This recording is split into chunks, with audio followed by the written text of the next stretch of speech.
Imagine, for a moment, the view from the deck of the HMS Nemesis. To your left and right stretches the vast alluvial plain of the Qing Empire.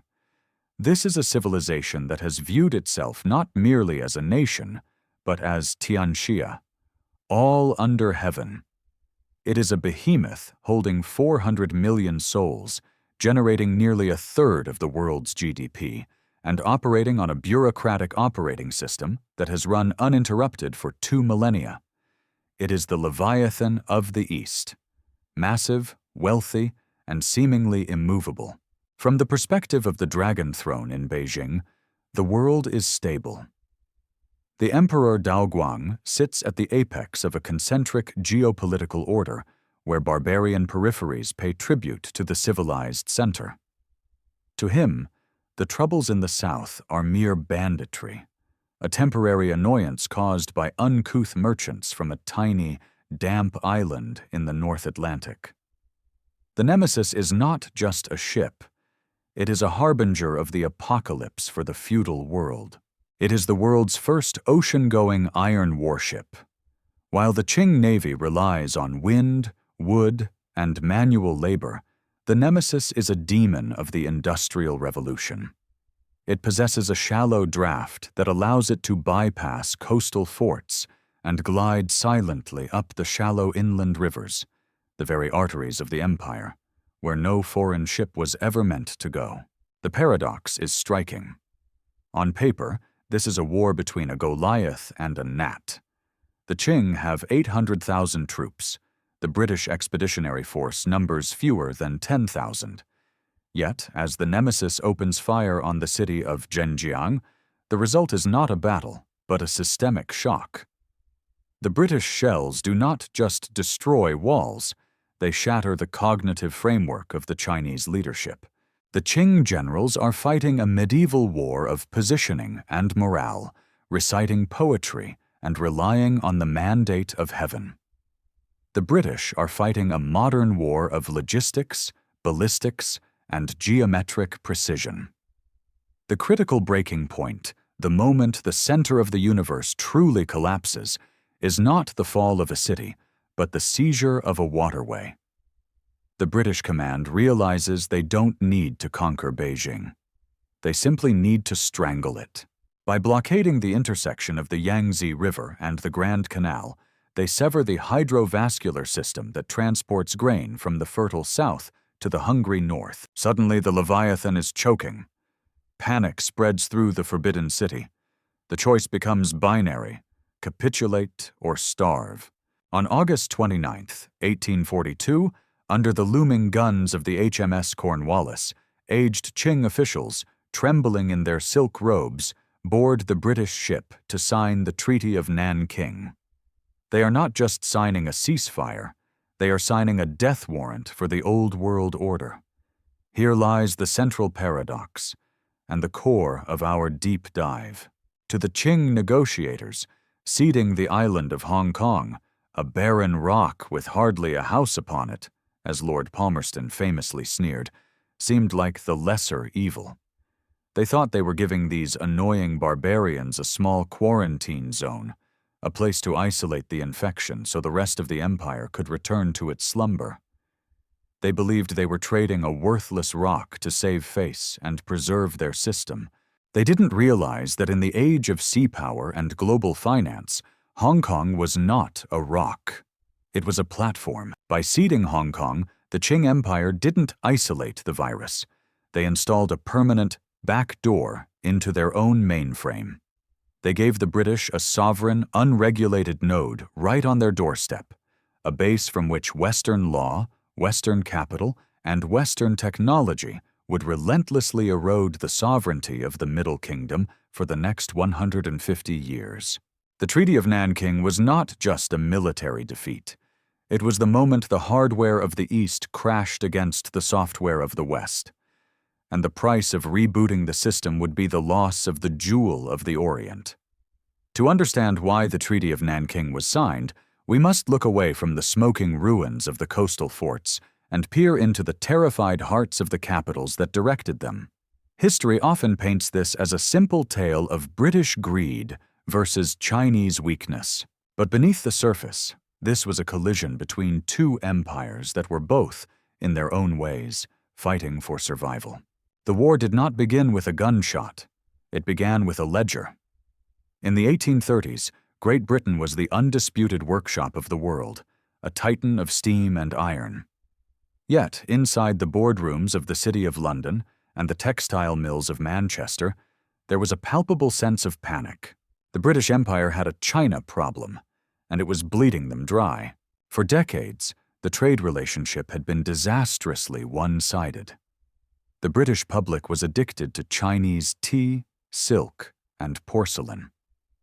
Every year, millions of pounds of tea flowed west into the teapots of English drawing rooms. But when British merchants tried to sell their goods in return, wool, cottons, Sheffield cutlery, the Chinese market shrugged. The self-sufficient agrarian economy of the Qing had no need for heavy woolens in a humid climate or mass-produced knickknacks. As the Qianlong Emperor had famously declared years prior, "We possess all things. I set no value on objects strange or ingenious, and have no use for your country's manufactures." This refusal created a massive trade deficit. To pay for the tea, Britain had to ship tangible wealth, silver bullion, into China. By the 1820s, the Bank of England was watching its silver reserves drain eastward at an alarming rate. The global superpower was facing a liquidity crisis. The political landscape in London was shifting. The monopoly of the East India Company, EIC, was crumbling. A new breed of hungry, aggressive capitalists from the industrial north, the free traders, was rising. They lobbied Parliament relentlessly with a singular message. The Chinese market isn't closed because they don't want our goods. It's closed because the Qing government forces us to trade through a bottleneck. They needed a product that could bypass the disinterest of the Chinese consumer and reverse the flow of silver. They found it in the poppy fields of British India. Opium was not merely a drug, it was a financial instrument. It was the only commodity with enough inelastic demand to balance the books. By flooding China with opium, the British didn't just hook the population, they hooked the Chinese economy. The flow of silver reversed. Suddenly, it was the Qing treasury that was bleeding. When the war drums finally beat, they weren't just sounding for the right to sell drugs. They were sounding to save the British balance of payments. The British government, pressured by industrial lobbyists, couldn't afford to let the China trade fail. They were fighting to force a quarter of humanity to join the global market, willing or not. If London was driven by economic anxiety, Beijing was paralyzed by political insecurity. To the outside world, the Qing dynasty appeared monolithic. Internally, it was a pressure cooker. The Qing were Manchus, a distinct ethnic minority from the northeast, ruling over hundreds of millions of Han Chinese. Even after 2 centuries of rule, the memory of the brutal conquest remained. The Manchu emperors lived in constant fear of sedition, rebellion, and the erosion of their legitimacy. This fear dictated their foreign policy. The Canton system, which restricted all Western trade to a single port in Guangzhou, Canton, and channeled it through a specific guild of merchants, was not designed for economic efficiency. It was a political quarantine. The Emperor Daoguang viewed the Westerners not just as traders, but as a contagion. They brought dangerous ideas, Christianity, technology, and concepts of governance that threatened the Confucian hierarchy. If these barbarians were allowed to roam freely, they might ally with disaffected Han Chinese secret societies. The Great Wall was no longer stone, it was administrative. By the late 1830s, the opium crisis had transformed from a social nuisance into an existential threat to the state's machinery. The impact was twofold. First, the physical degradation of the military. When the emperor inspected his troops to put down internal rebellions, he found thousands of soldiers too high to lift a spear. The defender of the throne, was incapacitated. Second, and more critically, was the silver famine. The Qing tax system was bimetallic. Peasants sold their crops for copper coins but paid taxes in silver. As silver flowed out to pay for British opium, the domestic price of silver skyrocketed. A peasant suddenly had to pay double or triple the amount of copper to buy the silver needed for taxes.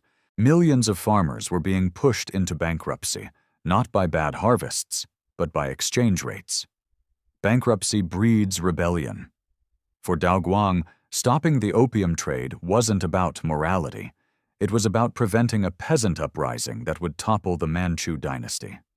The stage was set for a tragedy of miscalculation. On one side, you had the Iron Lady of British capitalism, desperate to break open markets to feed its industrial engines, viewing the Qing refusal to trade as a violation of natural law.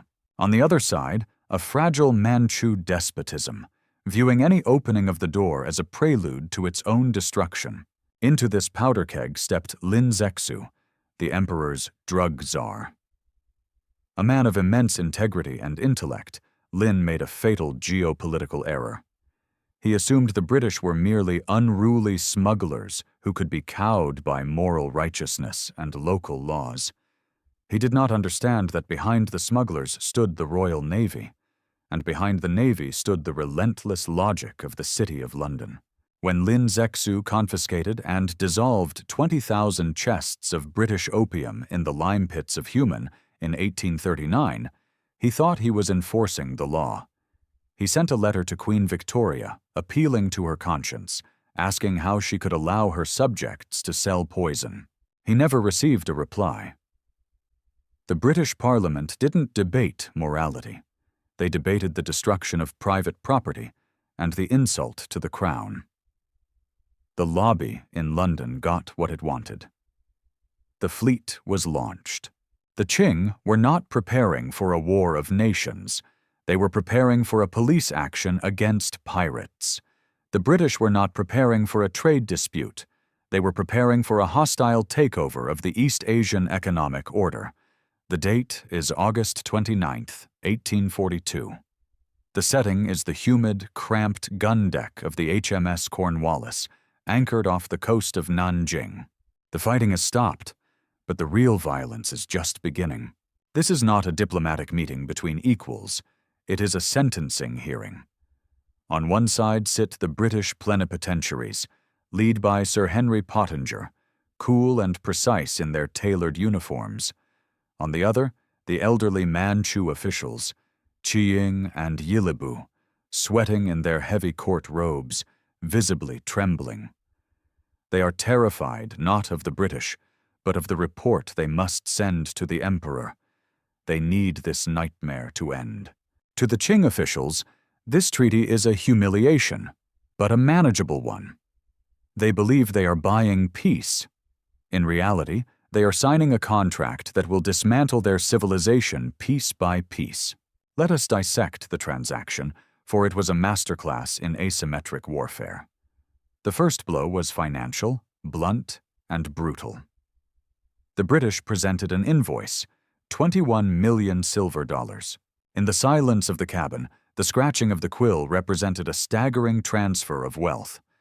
To put this sum in perspective, it was roughly half of the annual revenue of the entire Qing imperial treasury. But look closer at the line items of this bill. It reveals the true nature of the war. 6 million was restitution for the opium Lin Zexu had destroyed. With the stroke of a pen, the British forced the Chinese state to underwrite the losses of drug smugglers. The illegal had become sovereign debt. 3 million was to pay off debts owed by Hong merchants to British traders. Private bad loans were converted into a public national obligation. 12 million was for war expenses. The Qing were being forced to pay for the very fleet that had just burned their cities. This cash injection did two things immediately. It restored liquidity to the Bank of England and plunged the Qing state into a fiscal deficit from which it would never recover. The silver drain, which had caused the war, was now codified by the peace. Then came Article 3, the cession of Hong Kong. To the Qing negotiators, this was the easiest concession. Why fight over a rocky, pirate-infested island with a population of a few thousand fishermen? It generated no tax revenue. It was a strategic liability. Giving it up felt like throwing a bone to a hungry dog to make it go away. They completely missed the point. Pottinger didn't want land for agriculture. He didn't want a province to govern. He wanted a hard drive. He needed a physical platform that operated outside the Qing operating system. By possessing Hong Kong in perpetuity, Britain secured a deep-water port that could service the Royal Navy and the merchant fleet without the interference of Chinese mandarins.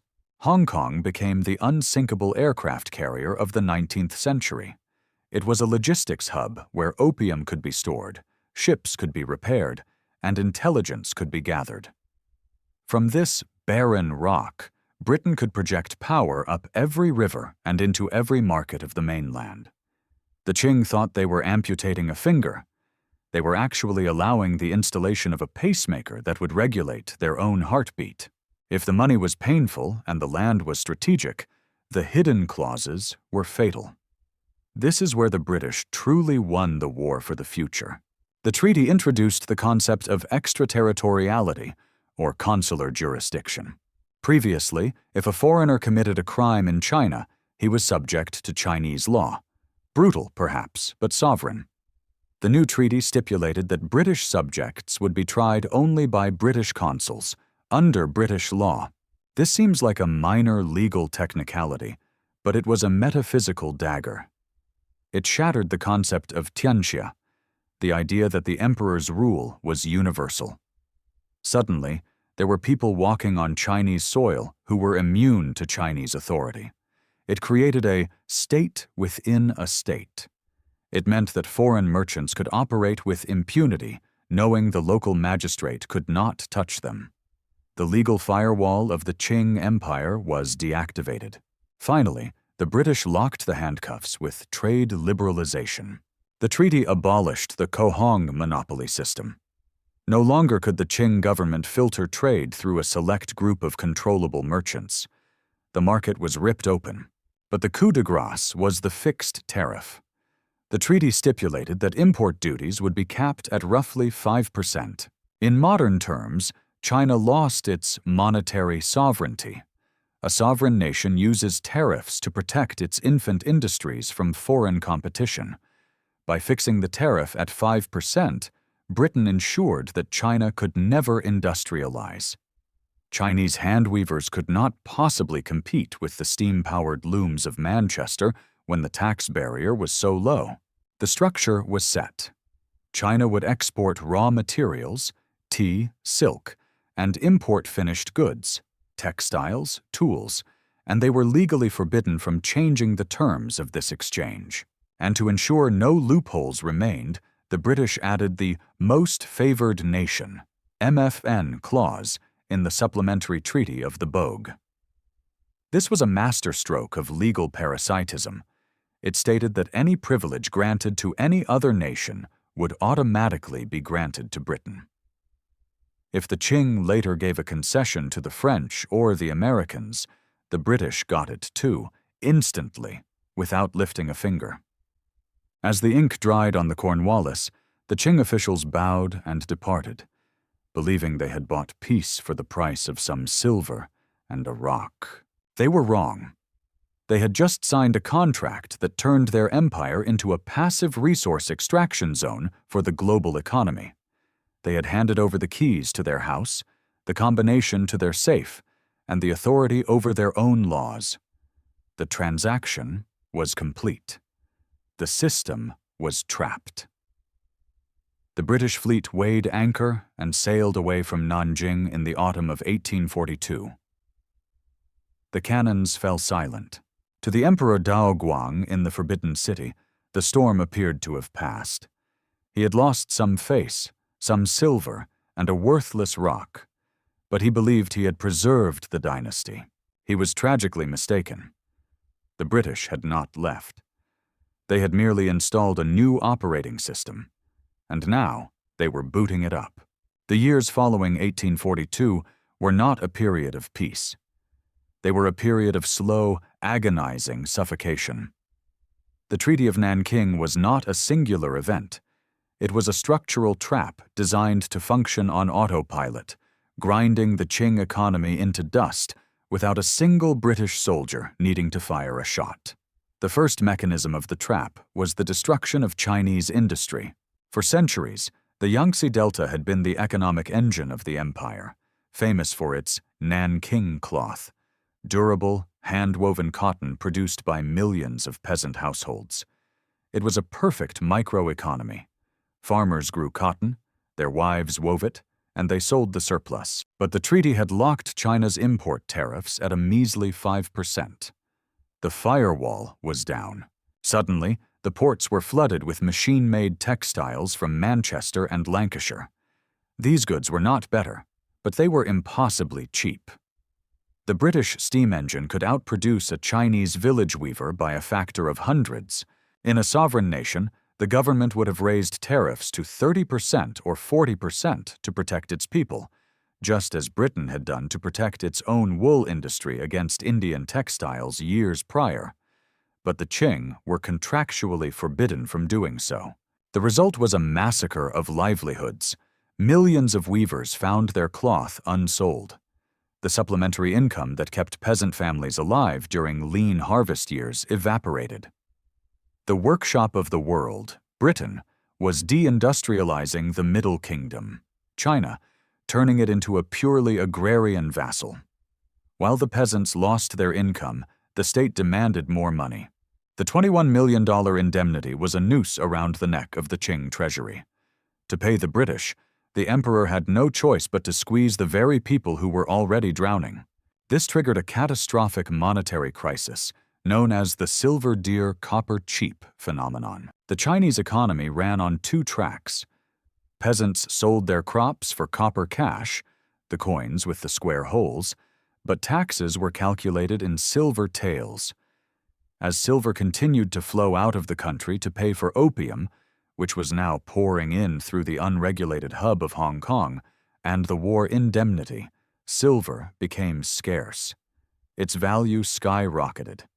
In 1830, a peasant could buy one tael of silver for 1,000 copper coins. By 1845, that same tael cost 2,000 or 2,500 copper coins. Effectively, the tax rate on the peasantry had doubled overnight, not by decree, but by exchange rate manipulation. The structural trap meant that the harder the peasants worked, the poorer they became.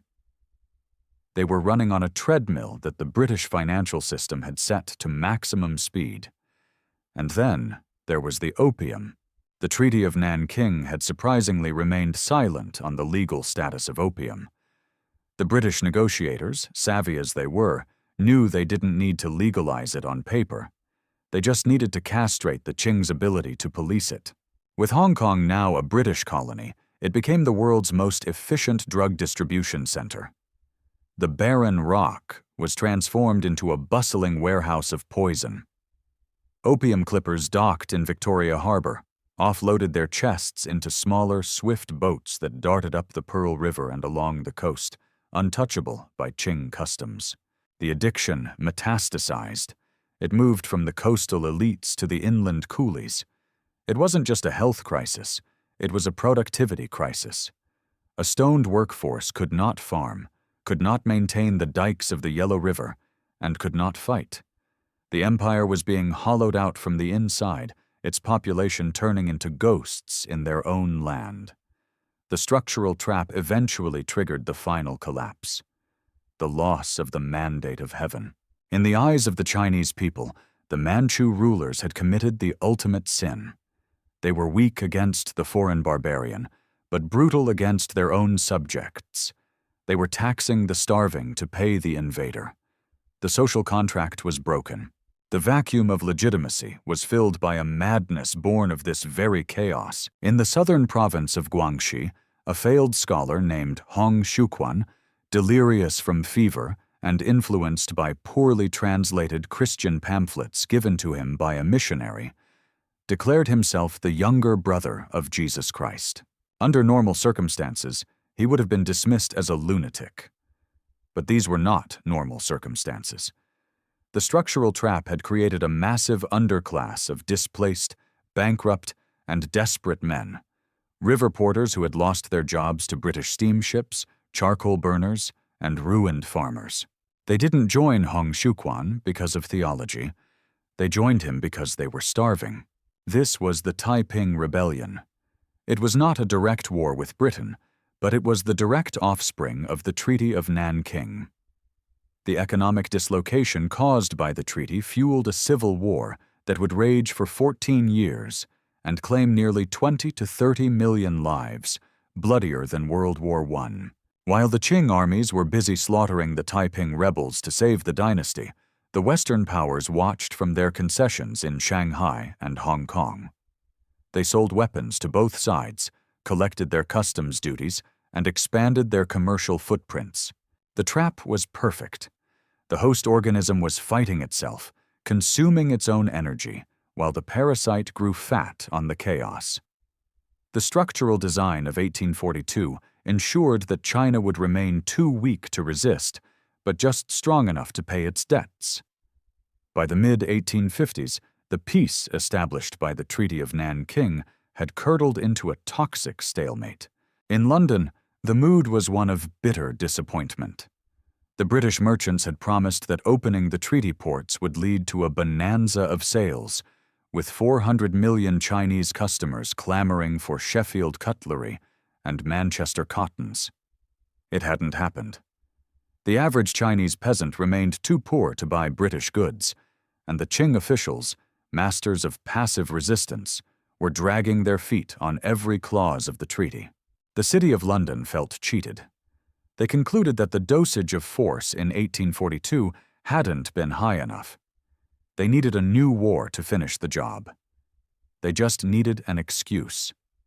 The trigger, when it came, was absurdly trivial. On the morning of October 8, 1856, Qing Marines boarded a small, nondescript lorcha named the Arrow docked off Canton. They were looking for a pirate. They arrested the Chinese crew. The Arrow was a Chinese-owned vessel, built in China, manned by Chinese sailors. Its only connection to Britain was that it had previously purchased a registration license from Hong Kong authorities, a license that had actually expired weeks prior. But Harry Parkes, the British consul in Canton, saw an opportunity. He claimed that the Qing Marines had insulted the British Crown by hauling down the Union Jack that was allegedly flying on the mast.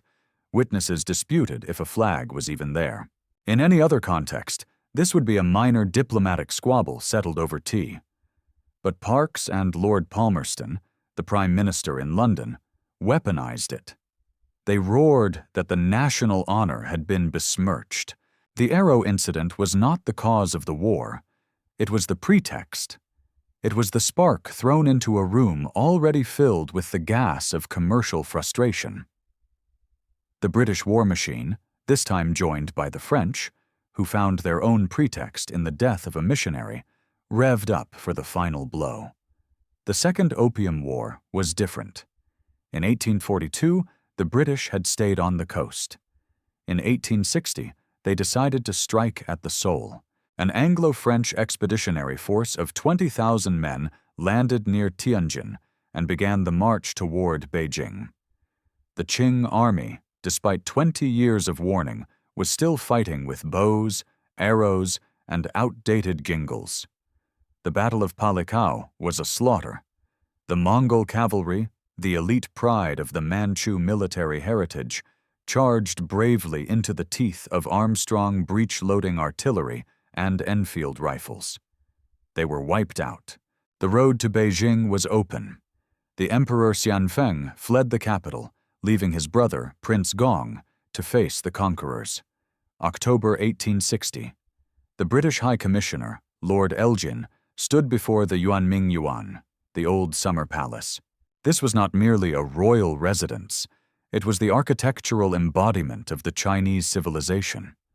It was a wonderland of gardens, temples, libraries, and art collected over centuries, the Garden of Gardens.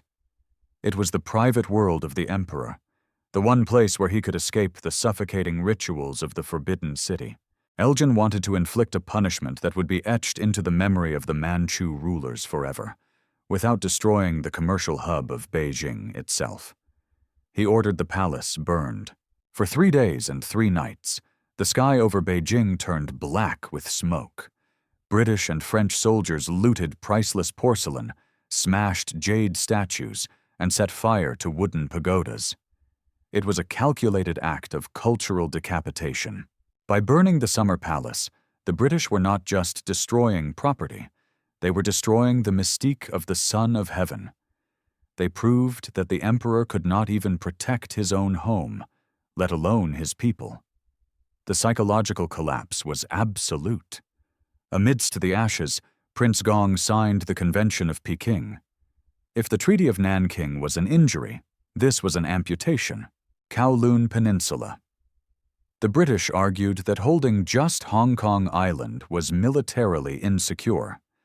They demanded, and got, the Kowloon Peninsula on the mainland side of the harbor. The jaws of the British colony now clamped around the entirety of Victoria Harbor. The legalization of opium. The pretense was dropped. The trade that had started the wars was now explicitly legal. Opium became a regular, taxable commodity, ensuring the drug would flow unimpeded into every vein of Chinese society. The embassy in Beijing. Foreign ambassadors would now reside permanently in Beijing. The tribute system was dead. The Western powers were literally moving in next door to the emperor to monitor their investment. The collapse was now complete. But interestingly, the British did not overthrow the Qing dynasty. Why?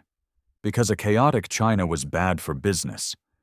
The British realized that the most profitable arrangement was to keep the Qing government alive, but on life support.